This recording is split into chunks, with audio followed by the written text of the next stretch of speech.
Welcome back to Stuff About tutorial. Today we are talking about how to recover deleted emails in Gmail. Why would you want to know how to recover deleted emails in Gmail? Well, maybe it is your first time using Gmail and not sure how to recover deleted emails in Gmail. So today I am going to show you how to recover deleted emails in Gmail. Check video description and I will try to leave the written instructions. Recovering deleted messages in Gmail is quite simple and the process is easy to do.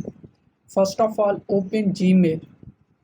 Now you are seeing multiple emails. If you are willing to recover an email, click on three lines at the top left corner.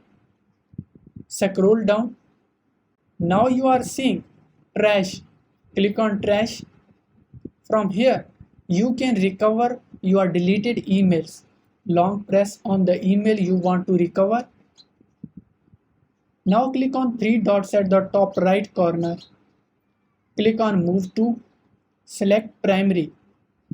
Your email will be recovered on Primary section. There you go. If you wanted to know how to recover deleted emails in Gmail, that is the easiest way I know how. If you know another way, to leave a comment below. Be sure to subscribe for more videos.